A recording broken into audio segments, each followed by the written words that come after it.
In today's video, I'm gonna give you tips for finding a job or ways on how to get your dream job comes true.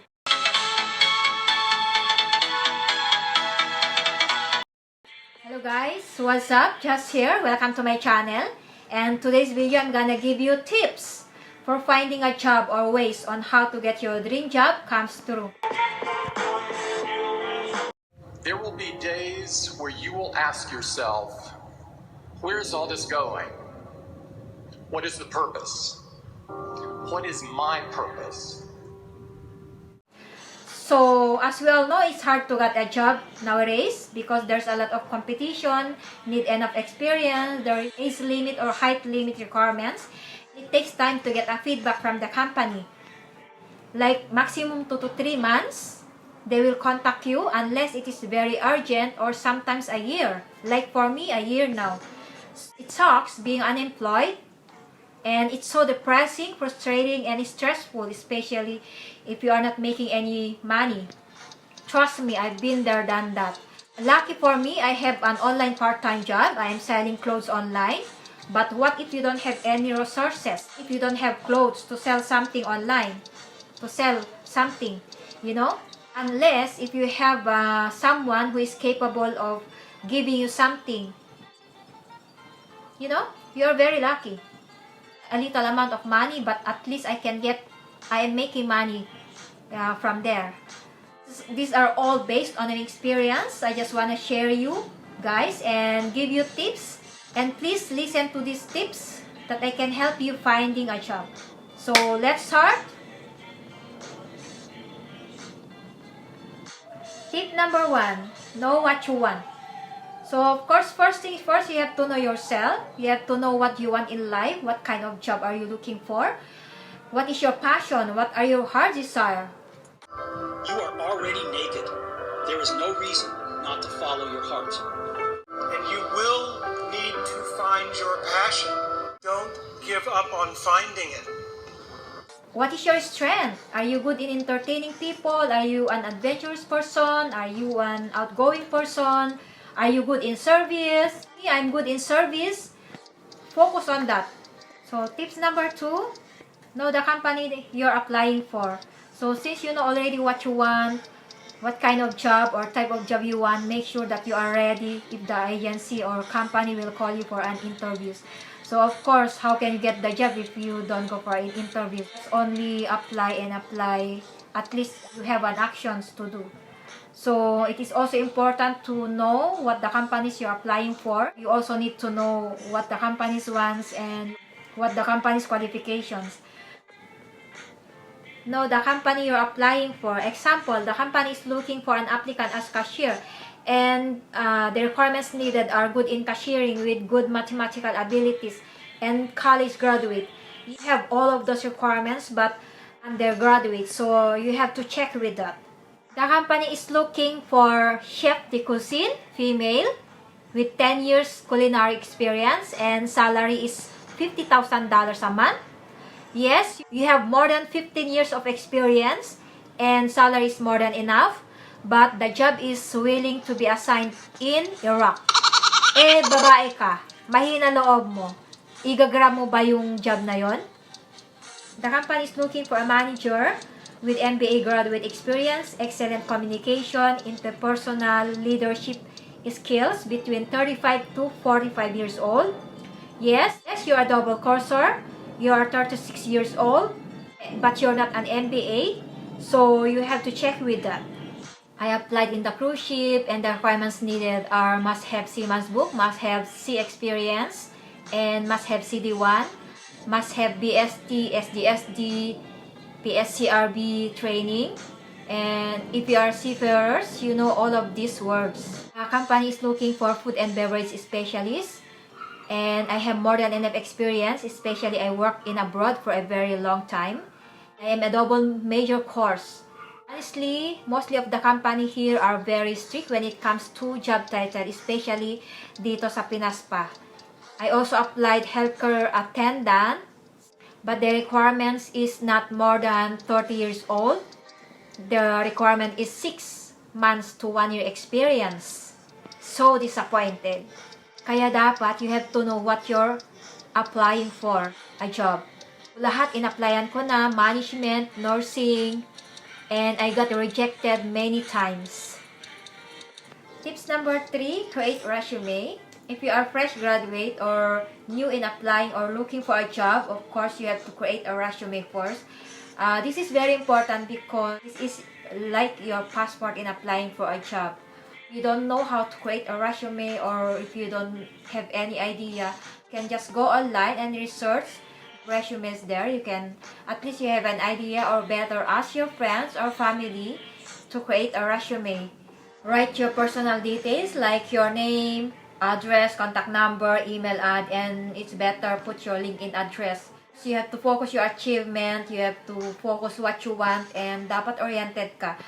For me, I finished 4 years management, 4 years nursing, and then 6 months professional caregiver. Feeling ko hindi ako inline doon, or I'm not happy sa mga yon, at nag-enjoy ako sa hotel industry. And I realized na ang gusto ko is more service type of job because I want to deal and interact with a lot of different people.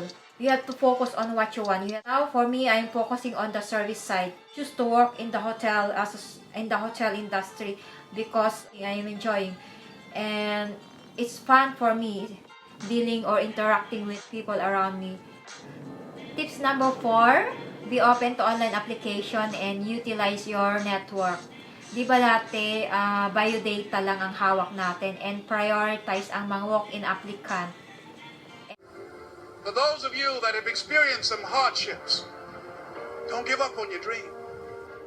Kay Kuya Guard pa na tayo nagpapasa. At huwag kay Kuya Guard kasi minsan masungit pa si Kuya Guard and di pa niya binibigay or minsan tinatapon niya. High technology na ngayon, so everywhere you go, whenever you go, you can send your CV online. For me, based on my experience, like almost every day I'm sending my CVs online, like 10 CVs in the morning, 10 CVs in the evening, local and abroad, for as long as I can. And as long as you have your phone with you. Utilize your network means, as the saying goes, it's not what you know but who you know. This is true because based on my experience, all the companies that I went to, they always ask me, may nag-refer ba sa'yo? Or may kakilala ka ba? For example, ang galing-galing mo nga, pero wala kang kakilala sa company. Yung kasabayan mo, may kakilala siya, pero siya ang nakuha. Masaklap pa is yung nag-exam ako na wala naman or hindi naman related yung exam mo sa magiging trabaho mo. Pero yung exam duguan. Abstract reasoning na pinag-isipan mo ng mabuti, na piniga mo yung utak mo. Yung exam or psychometric test na ipasa ko lahat-lahat. Pag sinabi kong wala, sasabihin nila, tatawagan daw nila ako. Pero until now, hindi pa nila ako tinawagan. So, di ba ang saklap? Nakaka-disappoint.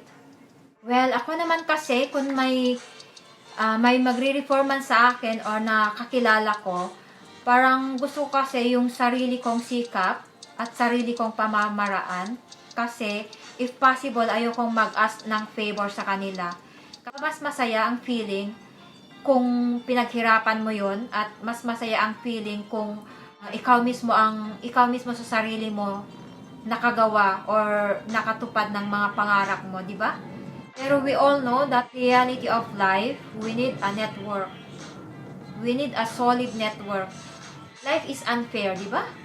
Don't limit yourself to online application, guys, and you must have network connections nowadays. Siyempre, sabayan mo ng prayers and pagsimba. And dapat seryoso and it comes from the heart.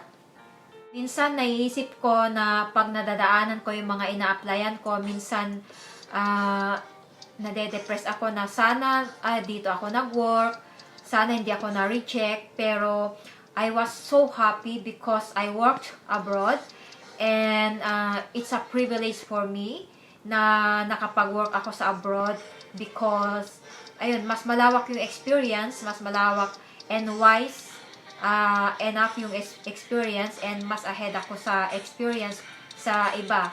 Kumbaga, malayong narating ko. I'm proud of myself. So, advance ako sa kanila.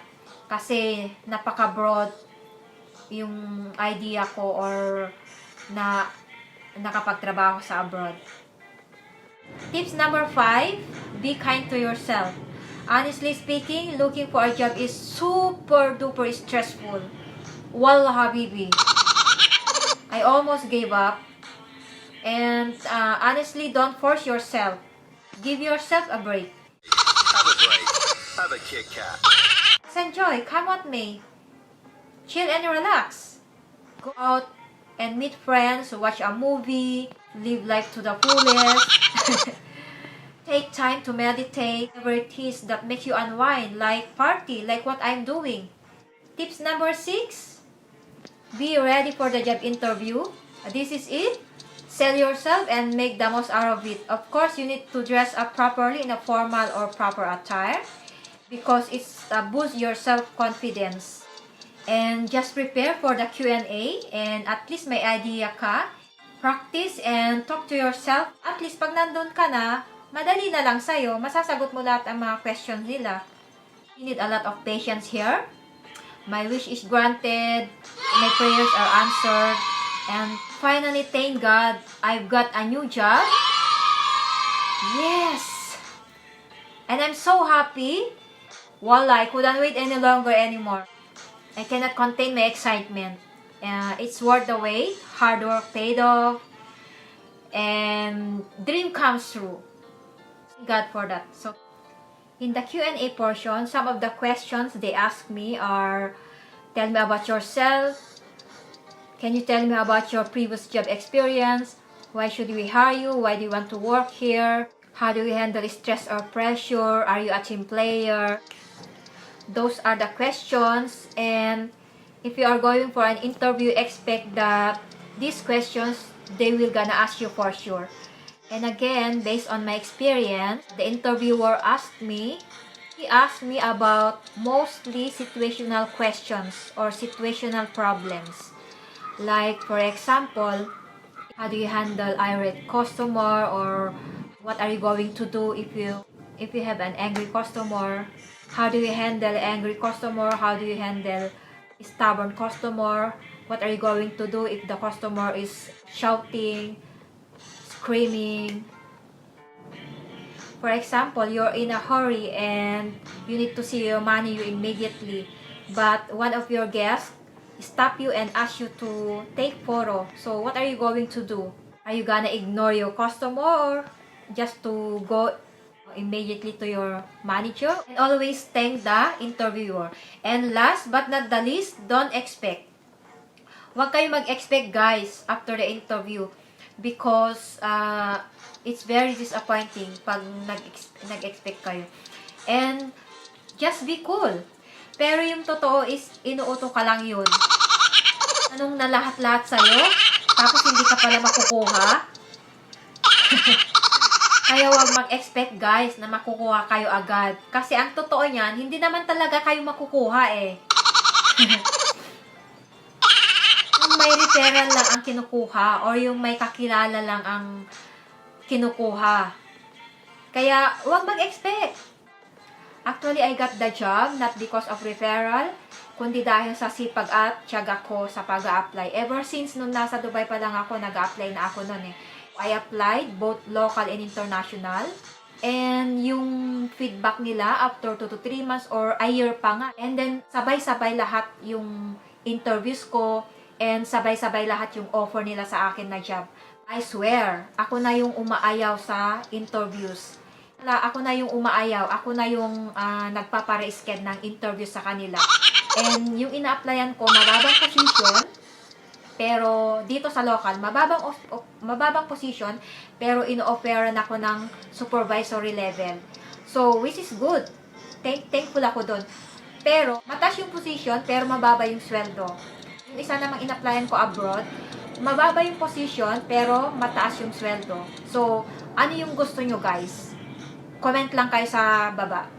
Mababa yung sweldo, alam ko sa sarili ko na mas mag-e-enjoy ako doon. And I couldn't wait any longer.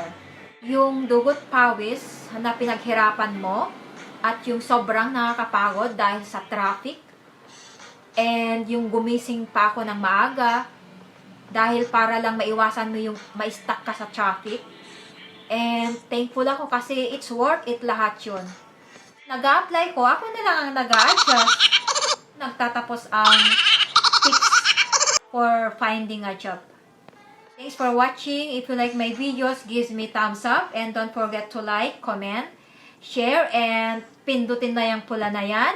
And notification bell para ma-notify kayo sa susunod kong video. Bye-bye!